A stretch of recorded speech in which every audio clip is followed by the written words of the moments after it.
Le Paradison, 32e, 32. Donc, ce contemplateur tout entier à sa joie assume librement l'office de docteur, commençant son discours par ces saintes paroles.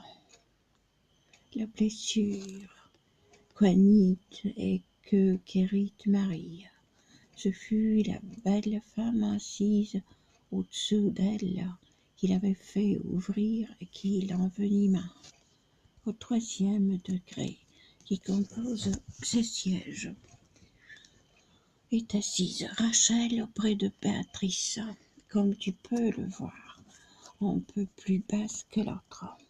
Sarah et Rebecca, Judith, la bisaïeule de ce chantre royal, qui disait dans ses vers Miserere mei, regrettant ses erreurs, suivent, comme tu vois, de gradin en gradin, toujours en descendant dans l'ordre de leur nom, formant de haut en bas de la fleur les pétales, du 7e gradin jusqu'en bas, comme aussi du sommet jusqu'à lui.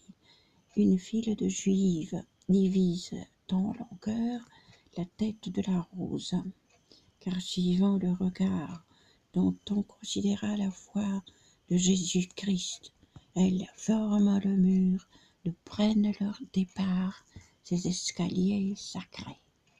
Du côté le plus proche, où tous les pétales semblent s'épanouir, tu vois rester assis ceux qui crurent d'abord dans le Christ à venir, et de l'autre côté, dans le vide interrompu par endroits les degrés restent assises ceux-là qui fixaient le regard sur le Christ advenu, comme de ce côté le trône glorieux de la Dame du ciel, avec les autres sièges, se trouve au-dessous, formant comme en palière.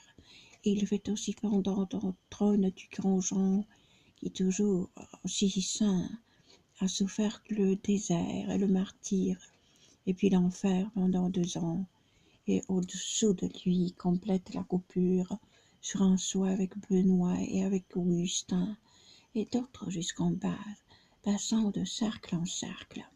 Admire ici de Dieu l'insigne providence, car l'un et l'autre aspect de cette même loi doivent également remplir tout ce jardin. Et sache aussi qu'en bas du gradin qui distingue 2 étages égaux dans les 2 hémicycles, on ne réside pas par son propre mérite, mais par celui d'autrui, sous certaines réserves, car ce sont les esprits de tous ceux qui sont morts sans avoir disposé de tout leur libre arbitre. Tu peux t'en rendre compte aisément au visage, et s'il en est besoin, à leurs voix enfantines, si tu regardes bien ou si tu les écoutes. Tu doutes maintenant, mais sans vouloir le dire. Je te dégagerai de ces fortes entraves dans lesquelles t'empêtre un penseur trop subtil, dans tout ce que comprend le royaume d'ici.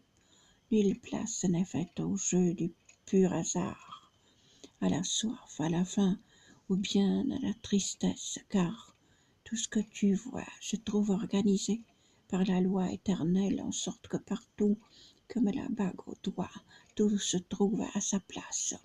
C'est pourquoi cette jonte qui courut la première au bonheur éternel n'est pas distribuée sans raison ici haut, en plus ou moins parfaite. Car le roi, grâce à qui ce royaume repose au sein d'un tel amour et de tels délices, qu'aucune envie en vous n'en serait davantage, créant joyeusement et avec bienveillance les esprits et les dotats de grâce inégales, selon son bon plaisir. Le résultat suffit. Par ailleurs, l'Écriture exprime clairement la même vérité, parlant de ces jumeaux qui s'étaient irrités dans le sang de leur mère. C'est par nécessité que la clarté d'un eau couronne dignement, respectant toujours la couleur des cheveux de la grâce contenue. Sitôt qu'ils sont placés sur des degrés divers, ils ne le doivent pas au mérite des actes, mais à la qualité de leurs vertus innées. Il suffisait jadis, pendant les premiers siècles, pour gagner le salut, en plus de l'innocence, le gage unique et seul de la foi des parents. Puis, quand les premiers temps furent révolus, le cycle, la circoncision fournissait, seule au mal, la force nécessaire à leur aile innocente. Mais depuis que le temps de la grâce est venu, si l'on n'ajoute point le baptême du Christ, cette même innocence est reléguée en basse. Regarde maintenant le visage où le Christ paraît plus ressemblant, car sa seule splendeur pourra te préparer à contempler le Christ. Regarde maintenant le visage où le Christ paraît plus ressemblant, car sa seule splendeur pourra te préparer à contempler le Christ. Et je le vis baigné dans si parfait bonheur que venaient lui offrir les esprits sa conscience créés pour survoler de si hautes contrées qu'aucun objet de ce que j'avais vu avant n'avait produit en moi tant d'admiration et ne s'était montré si rassemblant à Dieu. Et cet amour qui fut le premier à descendre devant elle en chantant ton Ave Maria, gratia plena, vint étendre ses deux ailes. Alors de toutes parts, le cœur des bienheureux répondit aussitôt à ce divin cantique, et sur chaque visage on voyait plus de joie. Je dis au Père Saint qui consentit pour moi à rester ici-bas, délaissant le doux lieu où l'éternel décret t'avait fixé ta place. Quel est cet ange-là qui si joyeusement regarde dans les yeux de notre sainte reine et avec tant d'amour qu'il paraît embrasé? C'est ainsi que je fis appel à la doctrine de celui qui prenait sa beauté de Marie, qu'en fait du soleil l'étoile du matin. Et il me le répondit. L'assurance et la joie, pour autant qu'elles sont dans un ange et dans l'âme, sont entières en lui. Nous l'aimons bien ainsi, car Marie a reçu sur la terre la palme de la main de celui-ci lorsque le Fils de Dieu a voulu se charger du poids de notre corps. Mais suis moi maintenant du regard à mesure que je vais te parler et contemple les princes qui forment cette cour de justice et de foi. Les deux qui sont assis tout en nom, plus heureux comme étant d'Augustin, les plus proches voisins de cette sainte fleur, sont comme deux racines.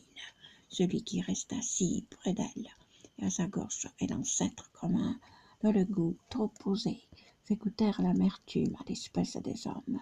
À sa droite tu vois le Père vénérable de notre Sainte Église, à qui jadis le Christ a confié les clefs de notre belle fleur, et celui qui connut, étant encore en vie, tous les temps les plus durs de cette belle épouse dont l'amour fut acquis par la lance et les clous, et est assis près de lui, tu vois auprès de l'autre chef au ton duquel s'était nourri de manne un peuple rebelle, inconstante et ingrate.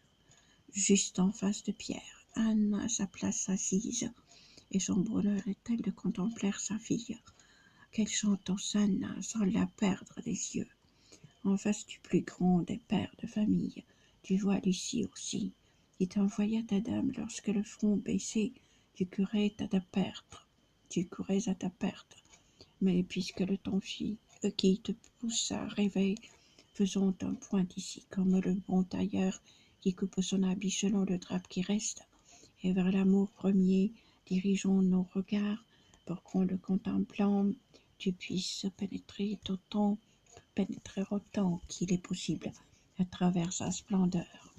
Pourtant, comme je crains que le vol de tes ailes ne te porte en arrière, un peu sans t'avancer, il te faut en priant demander cette grâce de celle où le secours abonde.